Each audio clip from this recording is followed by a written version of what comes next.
Hi friends, let's talk about Japan today. As you know, Japan is an island and it is near Russia, the part you rarely think about, that's way over there on the east side, China and Korea. Also, it's got this sea in the middle here, which on all the maps is listed as the Sea of Japan, but of course if you're Korea, that's an insult. It's the East Sea. Little tip there. Something about Japan that's really special is the silk manufacture. Japan and China were the only two countries in the world for a long time that knew how to make silk. And silk is super important for all kinds of purposes. How do you make it? Well, you have to grow a special kind of a plant called a mulberry tree, which we see here, a whole bunch of them. And then you feed it to a special kind of a caterpillar, a silkworm caterpillar. And like all caterpillars, it gorges itself, and then after a while, it spins a cocoon to turn into a butterfly.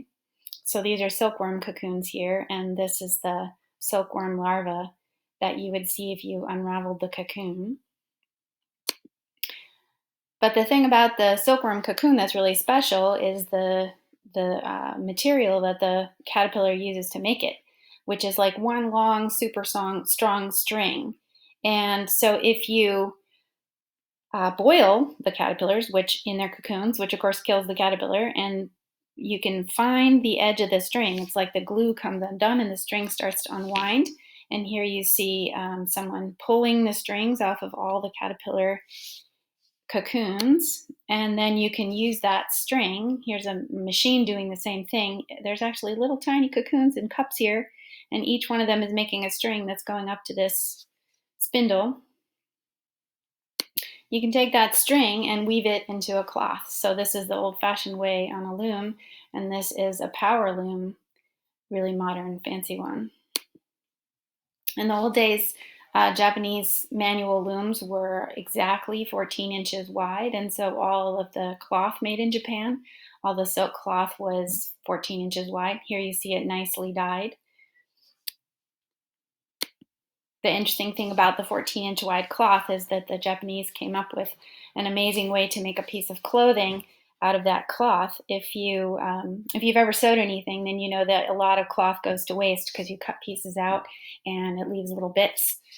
So check out this outfit. It takes that 14-inch cloth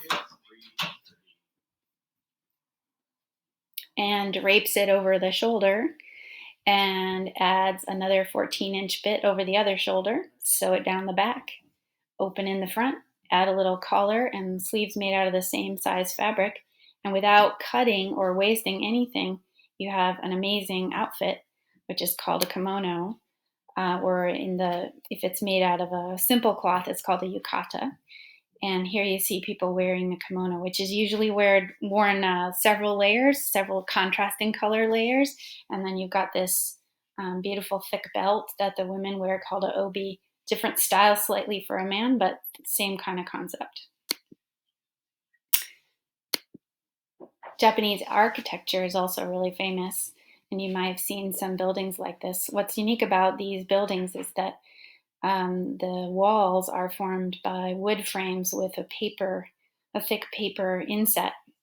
And this allows all the walls, the internal and external walls, to be moved around so that you can open up the house entirely, make a room into more than one room, make it back into just one room.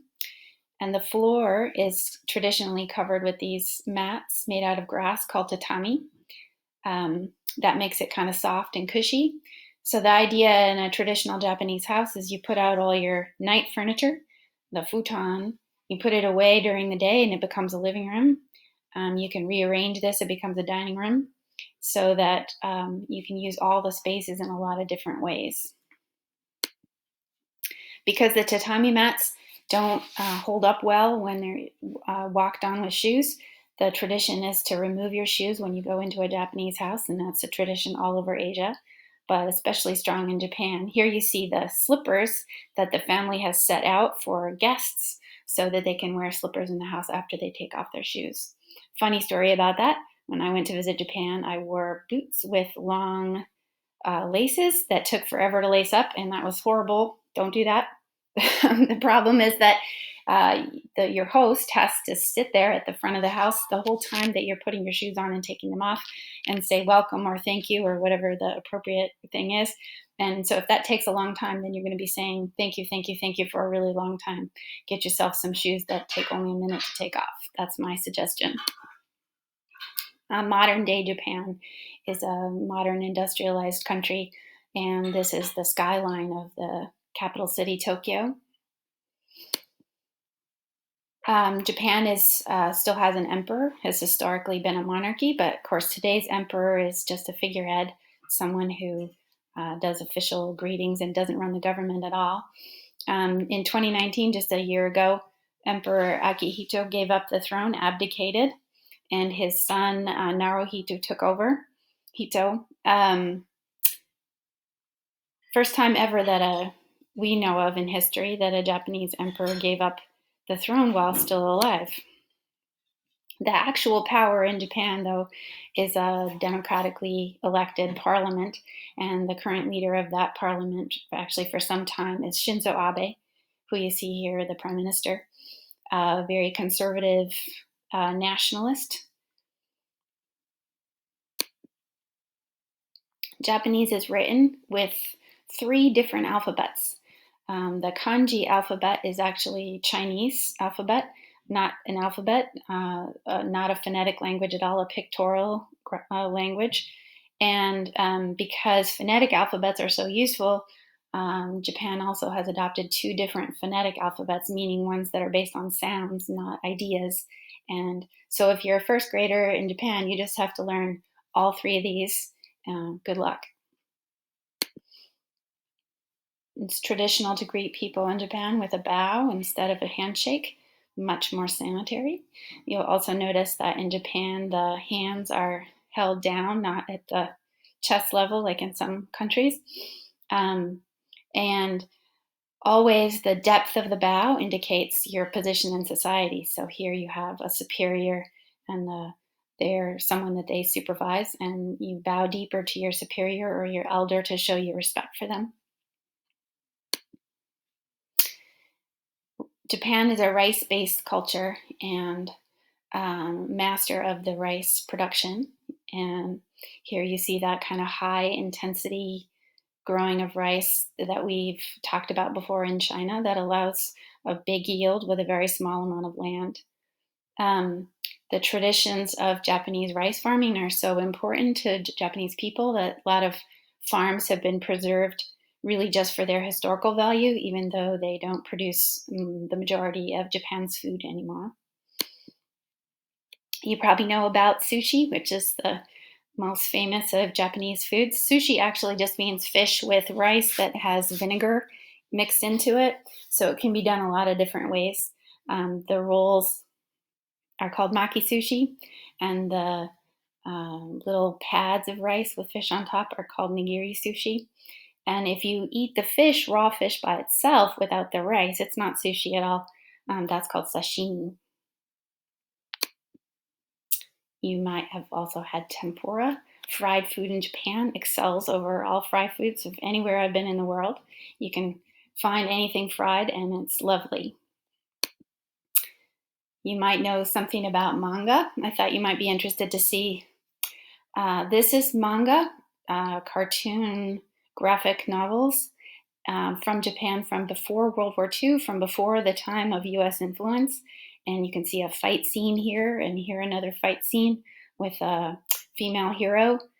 So just think about these as really going back quite a long way in Japanese history and tradition. I will let you explore some Japanese music on your own. If you go to the slideshow, you can put in these YouTube videos. Traditional taiko drumming, but done in the United States is this video, and J-pop, and I'll challenge you to come up with the difference between J-pop and K-pop. That's something we'll argue about next week when we talk about Korea. You probably heard of sumo wrestling and Japanese martial arts, but actually the most popular sport in Japan is baseball. And I thought you might be interested to see some of the mascots from the different baseball teams in Japan. This one's especially fascinating, an anglerfish. So let's talk a little bit about history. In the time period that we're interested in, the late 1800s, Japan was not governed by the emperor. There was one, but he was just a figurehead. The actual rulers of Japan were the Japanese military, and they call the military leader a shogun, and so the military government's called a shogunate. Here you see a picture of the last of the Tokugawa shoguns. The Tokugawa shoguns believed that Japan needed to avoid the terrible things that happened to China when the West started to imperialize China. So they closed all of Japan's borders and refused to trade with the rest of the world. A position which got them to 1853 when the United States showed up with 8 gunboats. This is the fleet commanded by Commodore Perry. He was bringing with him a letter from the United States president that said, "We want to be friends, or we'll shoot you with our gunboats, and we want to trade, or else." So Japan had to agree to trade with the United States and eventually with a bunch of different Western powers under a policy called unequal treaties, meaning that the Western powers in the United States had all the freedom to get to trade on their terms, and Japan could not set any of the conditions or ask for taxes or anything. I think you'll see how they felt about that here in this drawing of Commodore Perry. So that's the actual picture of Commodore Perry, and that's how the Japanese saw him. It's funny how evil is pictured the same way all around the world. So the fact that the Tokugawa shogun had to concede to the United States military made him very unpopular, and there was an uprising in Japan, and a new government was installed under a new emperor. But he was only 15 at the time. Notice his outfit here. This is the Meiji emperor, maybe a little bit older than when he became the emperor at age 15, but check out this Western style outfit, Western style military outfit. The idea of the Meiji government was, let's modernize and become a strong and powerful country, and then we'll get the West back for what they've done to us. So they did. And here you see the development of modern technology in Japan, which happened super quickly, moving from hand-drawn carts to bicycles, steam-powered cars, steam-powered and horse-powered trolleys, and eventually the steam engine. And here you see a modern Japanese silk factory, but this is circa 1900. So they industrialized by taking all those fancy machines that were used in Europe for the manufacture of wool and cotton cloth and turning them into the mass manufacture of silk. And here you see women working in the factory, which is another thing that, similar to Europe, they would recruit women specifically for these jobs so that men could stay on the farms and keep the food supply coming. Japan is a little tiny island, and that means that they didn't really have enough food or iron or coal or tin or copper or all the things that you need to build a modern industrial society. And so they decided to solve that problem by taking over other places in Asia that could provide for them. Beginning with some small islands off the coast of Japan and then moving on to take Taiwan and eventually Korea. Taiwan was used for growing rice to feed the growing Japanese population. Korea is an amazing source of coal and iron and sort of helped propel Japan into an international superpower.